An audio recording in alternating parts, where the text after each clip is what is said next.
Good morning, everybody. It's Tuesday, October the 28th. We're here walking up the road to Cabaygon from the LM Pension House, which I'm staying in now. Thought I'd make another video talking about different issues or things you might run into or things I've ran into. I know many people here in the Philippines that have done, and I think their mistakes are things to watch out for. And it's coming here and you rush into something, which I've made numerous videos about that. Take your time. We come with a Western attitude, well, and myself included 3 years ago. Before I come, I made numerous videos. I'm thinking about starting a business in the Philippines. I want to buy some land and have a farm, get married, which I was married at the time, or many of you. Gonna marry a, young woman from here, and I'll do all these things, and just a natural thing. It's what we know and are taught and do in other countries that we all come from, and so we try to recreate that, or think we're going to recreate that here. And many times that's not the case. Many people do it for a short time. They get married, they buy a place, and they find out, well, they only, you can only own 40% of something. This guy pushing his bike this morning up the mountain, he's doing faster than I'm walking. That's kind of funny. About me, mainly, him being in better shape pushing a motorbike up the mountain. Anyhow, that's the point I'm trying to make, is there's so many differences here. I think the Philippines, they encourage you to spend your money, but they don't really, make it good or safe, or encourage you to, stay or have rights to something. You can't really, and people, I've watched another expat video, and he says, well, you can own land, you can do that, and this law and this code. He's very intelligent, and I think he's an attorney, or his family comes from a family of attorneys, and what he says is true. Well, you certainly can own land here, or own something, or you can certainly get married, but when that doesn't work out well, what do you got? You have 40% of that house or the property. Can't see it very well. And who's going to buy that from you? You pay, let's say on average, you pay a couple million pesos, $40,000. Now you're out 60% of that. Then you have you're part owner of this house, because that's happened to me.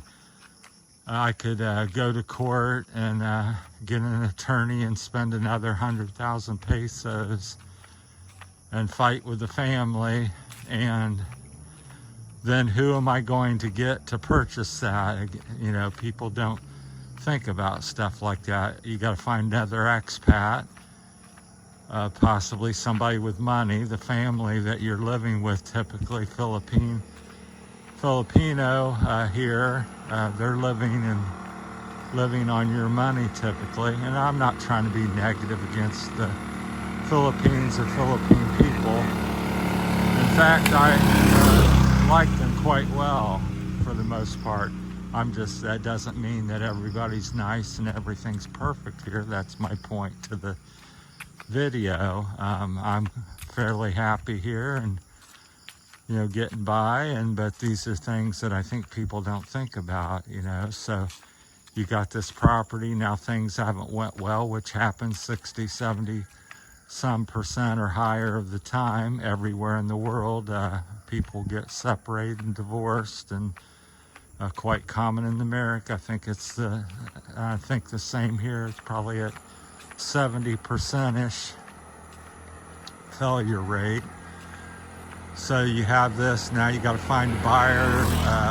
then you got to find somebody that's wants to buy your place that you don't own the property. So really you've almost surely thrown away all your money, which I've never heard a video about that, speaking the whole truth. They say, oh, you can own, and there's ways to do that. Well, you got to think, just listen and think about that. You've got 40% left in something. It's on their property, your wife or girlfriend's property. Who's going to purchase that for the two, whatever it's worth? You're all, already lost 60% of it. Who's going to purchase that? The family's not going to have money typically, most of the time, because they've been living on your money. And nobody else is going to come in. That's a legal mess. I don't want to have to go to court and file paperwork because I want to get that. Now here, let's just say this house here, I'm interested in buying from you, and you own 40% of it, and it's you don't own the property, and I'm trying to get, who would be interested in that? So really, essentially, most of the time, in my humble opinion, you've lost all your money. So same with business, and same with like visas here. People, they have all these different visas you can get. People say, no, Terry, you can get the retirement visa. You get the tourist visa. You just got to fly in and out of the country. Do all these things. Well, I've met 4 or 5 half a dozen expats here in the last 6 months that I've been in Sabang, or 9 months now. And not one of them really has their visa situation ironed out 100%. And they've been here between with me 3 years, 8 years, 13 years, 18, 30, some years, and all of them have some issues with their visa. And a lot of it's because, well, one of them, their wife passed away. And instead of having the 13A citizenship visa because you're married to a Filipino, they throw that out and turn you into tourist. So, and most of them have houses and wives or property here that I'm speaking about. And so that's all uncertainty. They could lose it at any time. Somebody file a grievance or report them for something, and it's just a mess. So, and that's not to say don't come to the Philippines and you can't do something. Just as I say all the time, it's how adaptable you are, and being adaptable means that you can't necessarily live like you did or think like and do what you did in your country. So that's the point of my video. You're not in a little America, you're in the Philippines. The laws and people are mostly for the government, is, just like in America, the government rules, and they get the money first, and then it's secondly, they look out for the people secondly, and lastly, it's you as a foreigner expat. If somebody's going to pay and have a problem, 99% of the time it's going to be you. Why? Because you have money, and you're considered rich, and all these different thoughts that people have. And people naturally want to get easy money, and even though it's not really easy, that's why I tell people, I said nobody would want to work my job here hardly back in America. Very physical, grind every day for years and years to get what you got, and then you go place and people say, oh, it's so easy. Well, that's why I've got all these health issues, because my life has been so easy. So anyhow, not trying to be bitter about it or anything like that. People watch a few-minute video, I get comments almost every day. You're being scammed, or why you do this or why you do that and stuff. I said it's hard to make a video and watch 15 minutes or 5 minutes of a video. Most people only watch a small portion of the video and they go, they have this great summary of your life and opinions. I say watch all 2,000 videos and you have probably a quarter of what my life experience has been if you take the time to watch just 2,000 of the videos. So I just have, these are just small little 5, 10, 15, 20 minute clips of something that I'm thinking about or bringing up and sharing. And if you can get something out of it, great. If you don't, that's okay. I'm just saying, and some people, oh, I agree 100%, a few, and some miss the mark completely, but it's okay. So that's the point of this video is, be careful, take your time. This is not America, no matter how many YouTube videos you see. People come over here and you're going to live on, they want to know a certain amount you can live on. That's quite variable, and the answer is it depends, because what you could live on, and I can sit here and say, well, if you had 500, that's plenty, because most people in the provinces, that's what they're living on or less. But as an expat, you're going to come over here and your water's going to cost twice as much or 25% more, because you're a foreigner. Your ride to town's going to cost 25 to 50% more. Anything you want to do is going to cost more. You want to go get a license, well, you have to, which I've had personal experience and know people that been to this. Well, you can go get a license and you got to jump through all this, get a medical, and that costs that, and all these forms. It takes weeks or months to get accomplished, and 5 or 10,000 pesos later, and yet you speak to somebody else, another expat or Filipino, who says, oh, I just walked down and got it, 100 peso or 500 peso. My point is not complaining or trying to make anything seem bad or negative, or I say come here, give it a try, just be aware of things. You can have a great life in the Philippines. I just say, think about it, and don't get sold that, well, you can buy land and you can get married and you have all these same things, and it seems very familiar to you, like you have back in America. So I can assure you it's quite different. At some point, it all can change quite a bit. So certainly changed for me. So anymore, I would highly recommend, renting. Don't buy a bunch of stuff, because you got to lug it around the country. When one of these changes happen, you get a divorce, or some red tape or something comes up, you grab your backpack and go, because you don't really own anything. I think that's the optimum way to go. A lot of people run in here and they buy a condo, or they build a place with somebody. First issue, they have no place, as I have had, no place to bring your stuff. All your things you have are gone, or troublesome. So I think, come explore. The Philippines is a wonderful, unique place. The people are very hospitable. Doesn't mean everybody's nice and don't want your money, but I think overall, you meet a wide variety of people, just like any place else in the world. I don't think it's much worse or better than America or some other country. I think it's just my point of saying it's just different. So that's my little advice and stuff. This, I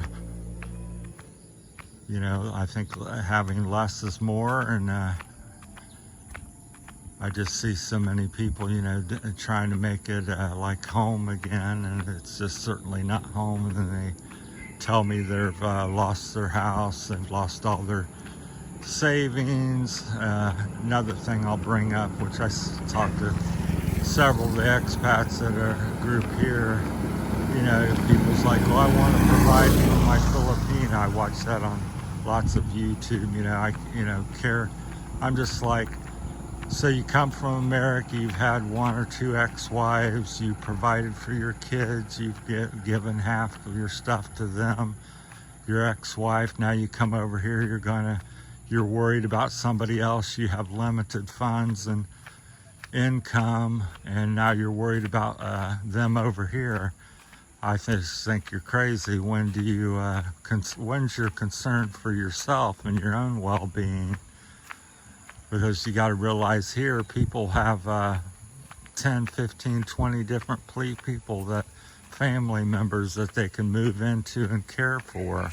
How many family members do you have here in the Philippines that's going to take you in and give you 5, 10, 20,000 pesos if you don't have any money? I think it's very foolish to think that somebody here is going to, you know, give you money and stuff. It's a poor country, generally speaking. That's not the way it works.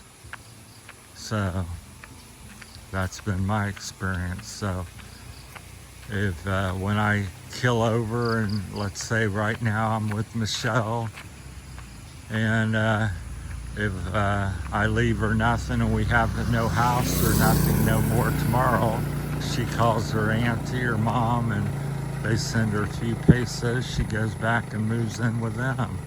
Or somebody here that she's friends with takes her in. Now let's say I fall on hard times, I have no money, can't get my money for some reason or run out. Who's gonna take me in? Very few to next to nobody. I can confidently say that I don't, at this point in time, I don't really, you know, have faith in anybody that's would take me in and support me, pay my electric bill and feed me every day. So think about that. Again, it's not a bash on Philippine people or the people here. I think it's just the reality of life. So keep that in mind. So, and then realize what time it is in your life and stuff. So, morning. And you know, so you're here, you come here, and why are you investing in a $1-2 million house or building a house and you're 70 years old, 60, 70, 80 years old? Most people are, you know, in their 60s and 70s that come here, typically 50, 60, 70. And you're making this big commitment, investment, and you know, what you would do in America, because that's what people do, and you have all these understandings and protections, and then you go do the same thing here, and so I think people lose their mind of what perspective of what age they are, what health they are, and what time it is. So, you know, about 75 years is your average life expectancy. So why not enjoy, do something, take some trips, buy you a motorcycle, have some experiences, buy you some new outfits, go out to eat every day, see a new resort. Why invest in a home that's going to sit there? If you have an issue, you lose it and you can't take it with you. At the same point, I keep telling everybody, I said, that's just my thoughts and advice and tips on stuff. If you want to do something and it makes you happy, it doesn't matter what I say or somebody else says. If you really care about this person, and that's what you end up really truly wanting to do, and that makes you happy at the end of the day. Just like I don't smoke or drink or anything, but if you like to smoke and drink and sit there and be drunk all day, and that's something you enjoy, and brings you peace and happiness in your life, go to it, you know. So go ahead and give all your money, but I'm just saying when things go south and they change, the rules or regulations, everything is very changeable here. So just be wary, take care. Philippines is great, America's great. I'm not bashing any country. Happy to be from America. Had decent life there, having an okay time here, having some struggles, had struggles back home, having a few struggles here. So at the end of the day, not too much new. It's just a different thing here and what you can do and can't do. Just keep sharp and keep your sanity about yourself. That's it. That's it from wherever it walked up into Cabayagan, and we're in this one here. It's ran into the 20-minute mark. So that's my time. Not trying to be negative, just trying to be sensible and share some thoughts so you can take them and do what you wish.